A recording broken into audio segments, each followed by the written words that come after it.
Liz Truss, the Foreign Secretary, is to be handed Lord David Frost's Brexit brief after his stunning resignation yesterday, Prime Minister Boris Johnson's office has announced.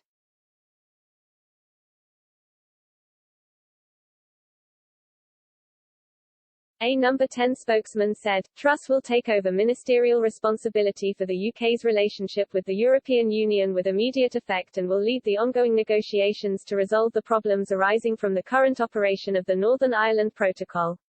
Ms. Truss herself tweeted, pleased to be taking on responsibility for the EU negotiations and wider relationship with the excellent Chris Heaton-Harris at CHH calling.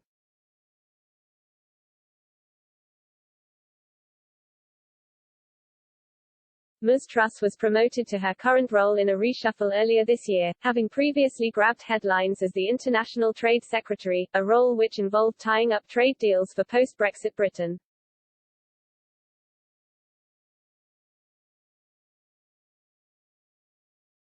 The 46-year-old is popular among the Conservative Party grassroots, as well as being an avid user of social media who is tipped as a potential future leader of the party.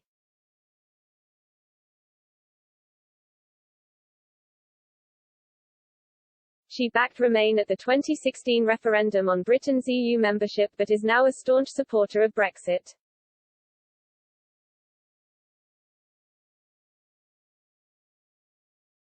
Chris Heaton-Harris will move from the Department for Transport to become Europe Minister and will deputise for Ms. Truss when needed.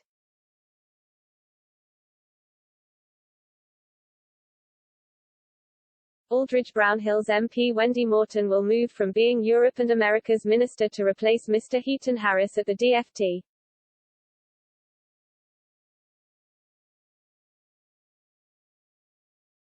Britain formally exited the EU at the beginning of this year, but Britain and the EU are still locked in talks on trading arrangements centred on the Northern Ireland Protocol, the mechanism for preventing a hard border on the island of Ireland, which critics claim has instead resulted in a border down the Irish Sea.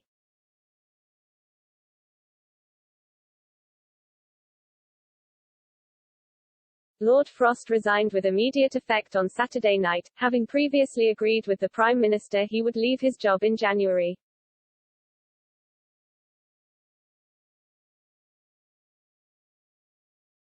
He cited the current direction of travel of the government, as well as fears over coercive COVID measures and the wish for the UK to become a lightly regulated, low-tax economy, with his described as a watershed moment in what had been an extremely damaging week for the PM.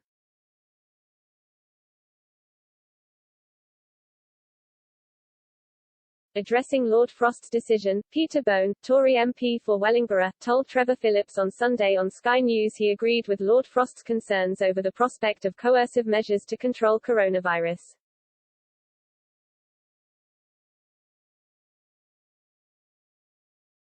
Mr. Bone said, I've cancelled all in-person meetings and the get-together with staff, I cancelled.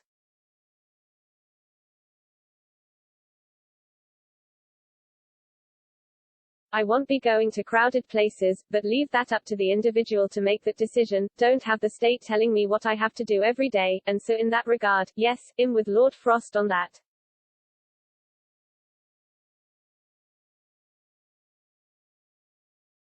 Referring to last week's rebellion over plans to introduce vaccine passports, Mr. Bone added, Boris has led this country exceptionally well, but what comes next? And that's what I think Lord Frost is talking about.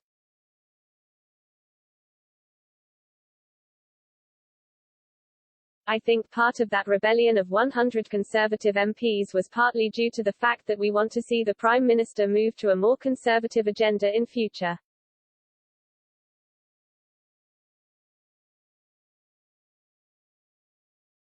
Earlier on Sunday, Mairead McGuinness, EU Financial Services Commissioner, said Mr. Johnson's refusal to compromise on Brexit was untenable and called on him not to let Conservative Party machinations determine his replacement for Lord Frost.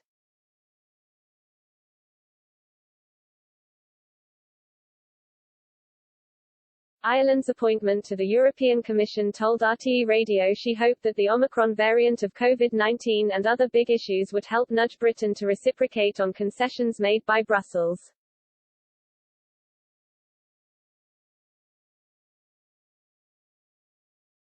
Ms. McGuinness, who said the Commission was not given any advance warning of Lord Frost's resignation, speculated that Frost's move could have been linked to an easing of British opposition to the role of the European Court of Justice.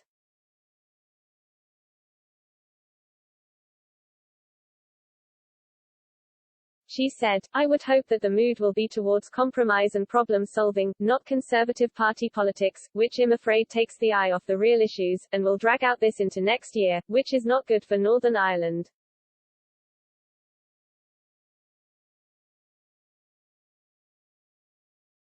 If people in London are of the view that there will be no compromise, then there will be no progress, and that's untenable.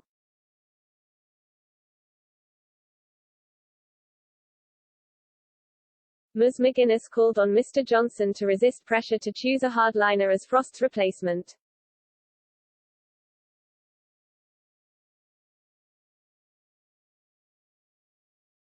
She said, "If the priority is simply to appease hardliners in the Conservative Party, I think we are in a very bad place."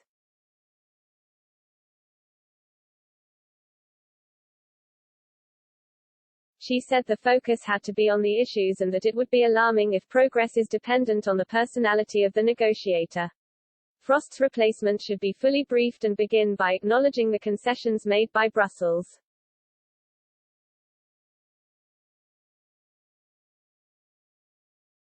We're entering 2022. A referendum happened in 2016.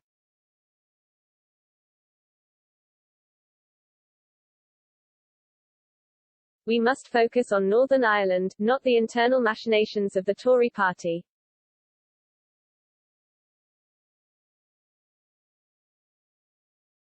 Liz Truss profile.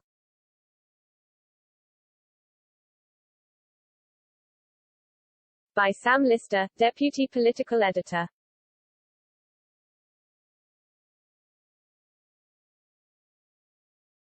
Liz Truss is a darling of the Conservative grassroots and regularly tipped as a future party leader.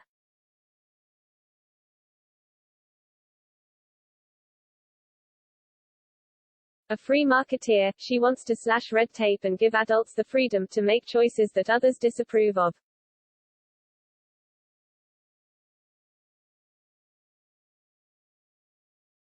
An optimistic, upbeat outlook and love of social media has seen her profile boosted over the last 2 years.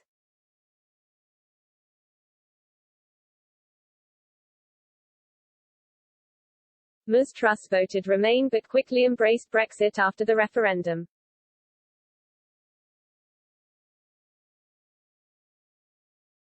After securing a deal with the Australians in her international trade role, she was promoted to Foreign Secretary in September.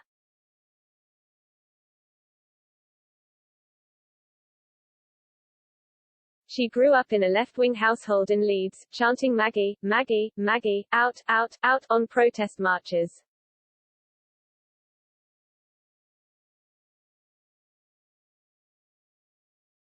But she turned to the right in adulthood and held Margaret Thatcher as her favourite Prime Minister.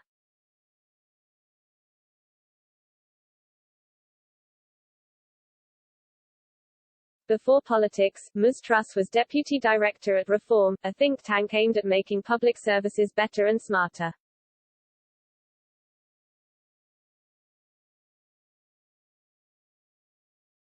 She was also a commercial manager in the energy and telecommunications industry.